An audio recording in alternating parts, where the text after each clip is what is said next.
इस वक्त हम मौजूद हैं साहिल के किराए के उस कमरे पर जहां पर वो पिछले कुछ समय से रहा करता था, जहां पर उसने अपना ये कमरा किराए पे लिया था। यहीं से चंद कदमों की दूरी पर मुस्कान का भी घर था, जहां पर वो पिछले 2 साल से किराए पे रहती थी। अब ये कमरा देखिए, इस कमरे के बाहर क्या लिखा हुआ है, नमक स्वाद अनुसार अकड़। ये आप सोचिए कि किस तरीके से दरवाजे के ऊपर ही उसने क्या लिखा हुआ। पर अंदर हम आपको लेके चलते हैं साहिल के कमरे के अंदर, ताकि समझा जा सके कि आखिर साहिल क्या सोचता था, किस तरीके का था। ये देखिए, ये एक ही बेड साहिल के कमरे में है, जो सोफा कम बेड टाइप का है। ये बेड है। ये उसने अपनी तस्वीर देखिए, जो उसने अपनी फोटो लगा रखी है, और उसको यहां पर उसने उसका एक स्केच भी बनाया है और बकायदा फ्रेम कराया है। लेकिन महत्वपूर्ण क्या है, आप ये देखिए सामने ये तस्वीर देखिए, और इस तस्वीर के ऊपर बनी वो उन चित्रों को देखिए जो उसने वहां पर बनाया हुआ है। किस तरीके की सोच थी, क्या अंधविश्वासी सोच थी, ये पुलिस की जांच में ये एंगल भी है, क्योंकि इन तस्वीरों को देख करके अंदाजा लगाया जा सकता है।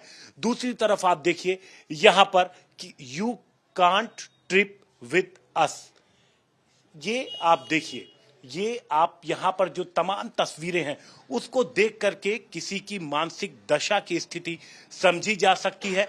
वो ड्रग्स नशा करता था या नहीं करता था। इस कमरे में कई सारी बोतलें शराब और बियर की भी पुलिस को मिली, जो अब तक भी कुछ इन कमरे के अंदर पड़ी हुई हैं।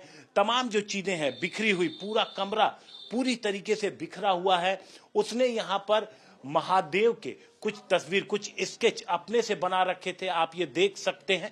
लेकिन साथ साथ उसने इस तरीके के भी कई निशान यहां पर बना रखे थे। आप ये देखिए, इन तस्वीरों को देख करके समझा जा सकता है जो खुद अपने हाथों से यहां पर साहिल ने बनाए थे, इससे समझा जा सकता है कि क्या सोच थी। कई सारी चीजें पुलिस ने यहां से बरामद की है। इस टेबल को देख करके भी अंदाजा लगाया जा सकता है। अगर इस टेबल को देखेंगे तो देख करके अंदाजा लगाया जा सकता है कि किस कदर नशे का आदी था साहिल, क्या सोचता था साहिल।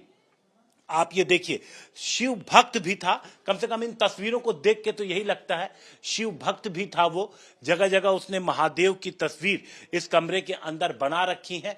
और इसके अलावा अगर महादेव की तस्वीरों की बात करें तो जो दो सबसे महत्वपूर्ण चीज निकल के आई है, एक ये सामने जो ठीक कमरे के अंदर जो तस्वीर नजर आ रही है, वो तस्वीर यहां पर अगर आप देखेंगे तो इस तस्वीर को देख के अचंभित हो सकता है कोई भी कि आखिर कोई अपने कमरे के अंदर इतनी भयानक तस्वीर क्यों बनाएगा, और इसकी क्या वजह हो सकती है, निशान का क्या वजह हो सकता है, क्या सोच थी। तो जानकारी ये भी मिली है, पुलिस सूत्रों से ये पता लगा है कि मुस्कान कहीं ना कहीं साहिल से ये कहती थी, साहिल जो कि अपने मां के बेहद करीब था, मां की मौत के बाद साहिल परेशान जब था तो मुस्कान कहती थी कि वो उसकी मां के संपर्क में है। फेक आईडी बना रखा था, ये जानकारी मिली है। तो वो उसकी मां के संपर्क में है और उससे बातचीत भी करती है। इतना ही नहीं, तुम्हें वध करना है। तो क्या मुस्कान साहिल से पहले से ही अपने पति सौरभ के कत्ल की साजिश रच रही थी?